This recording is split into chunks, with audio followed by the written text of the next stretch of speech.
All right, if you need help with the cell respiration worksheet, you came to the right spot. Well, number one, the most important question on any test or assignment is name.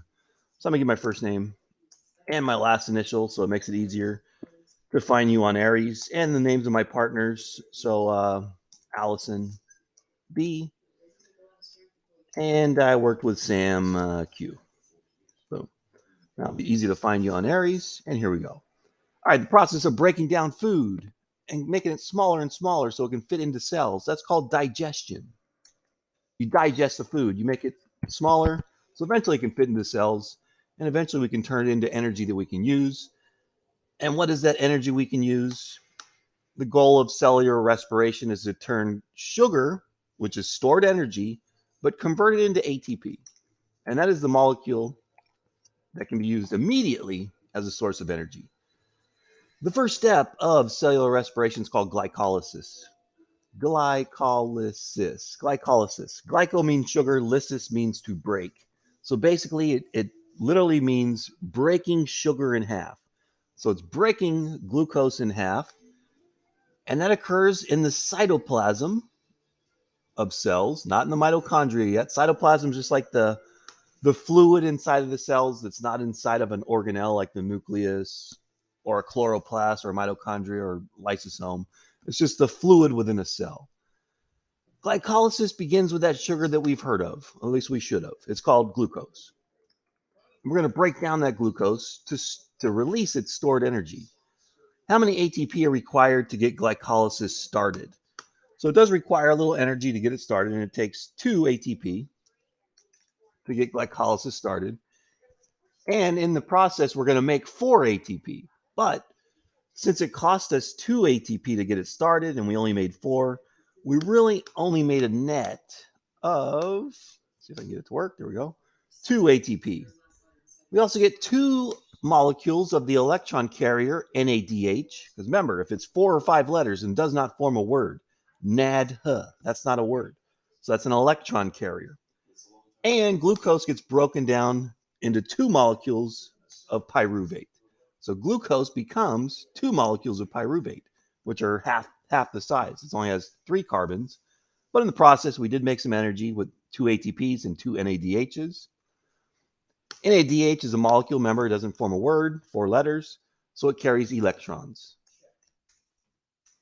Electrons. When oxygen is present, remember that's going to be aerobic respiration. When it's not present, that's anaerobic. But when it's present, first of all, NADH shouldn't be here. That's a typo. But when it's present, pyruvate's going to enter the mitochondria. Mitochondria, or mitochondrion for singular. That's plural. The second step of respiration, it moves into the mitochondria. The second step, called what I call pyruvate conversion, occurs in an organelle inside of cells called a mitochondria. And in this step, 2 molecules of pyruvate, so we're going to break it down further. Pyruvate has 3 carbons, and this next molecule only has 2, and it's called acetyl-CoA. All right, so pyruvate is converted into acetyl-CoA. In the process, we're going to get a little bit more energy. First, carbon is released in the form of CO2, or carbon dioxide, and we breathe that out. That's why we breathe in oxygen, we breathe out CO2. We're getting rid of it. It's a waste. And we get 2 more of the electron carriers, NADH. We got a little bit more energy by converting pyruvate into acetyl-CoA. Now we go into the third reaction of photosynthesis, and it's that molecule we just made called acetyl-CoA that combines with a 4-carbon molecule called oxaloacetate, and that makes citric acid, and that's why this Krebs cycle is also called the citric acid cycle. So in pyruvate conversion and the Krebs cycle combined, how much energy did we get? We got 8 molecules of the electron carrier, NADH. We also got 2 molecules of the electron carrier. This is another different electron carrier called FADH2. Also see that is 4 letters, and it does not form a word. FADH2. No, that's not a word. So that's an electron carrier. And we get two more of the real molecule we're looking for, ATP, energy molecules. And we make 6 molecules of the waste product, CO2, or carbon dioxide, and that's what we breathe out. 15, which 2 molecules donate electrons into the electron transport chain? Obviously, if it's an electron transport chain, it's going to need electrons. Well, who is carrying those electrons? It's going to be our electron carriers, NADH and FADH2. So they're going to provide the electrons that are needed for the electron transport chain. What do these electrons do? Well, 16. Energy from the electrons is used to pump hydrogen or H plus ions across the inner membrane inside the mitochondria.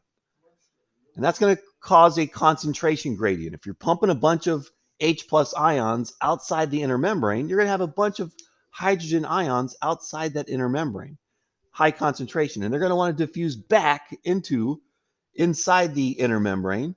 And it's going to go through a protein structure, an enzyme called ATP synthase. ATP synthase.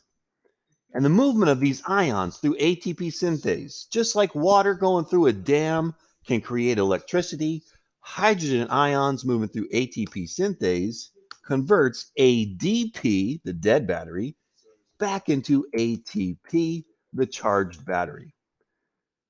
Which molecule accepts the electrons at the end of the chain? Well, these electrons have to go somewhere. You just cannot have a big pile of electrons. They got to go somewhere. And that's why we have to breathe oxygen or O2. O2 or oxygen, that's why we need to breathe it, because they serve as the final electron acceptor. And once oxygen grabs 2 electrons and a couple hydrogens, it's going to form water or H2O. H2O. How many ATP are produced in the electron transport chain? It varies from textbook to textbook, but we're going to say roughly 28. What is the summary equation for cellular respiration? All right, it's my least favorite question because I got to type the most. All right, our reactants, the things that go into cellular respiration. The first thing is glucose, but it could be oxygen. Our 2 reactants are glucose and oxygen, but it does not matter which one you put first. I'm going to put glucose first. C6, H12, O6, plus our other reactant is oxygen. We breathe it in. We need 6 molecules of O2 or oxygen gas.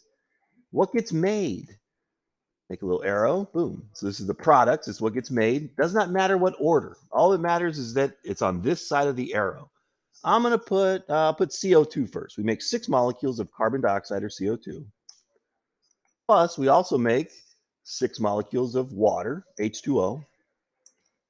But most importantly, we make roughly 32 molecules of ATP per glucose. So for every glucose, we get roughly 32 ATP molecules that can be used for energy. And the last one, what's the difference between aerobic and anaerobic respiration? Aerobic respiration uses oxygen and it makes 32 ATPs. Anaerobic respiration does not use oxygen. And anaerobic respiration only makes 2 ATPs. So aerobic uses oxygen, makes 32. Anaerobic respiration does not use oxygen, but it only makes 2 ATP. All right, so everybody should have the answers to this. So go ahead and submit it, and I'll see you next week.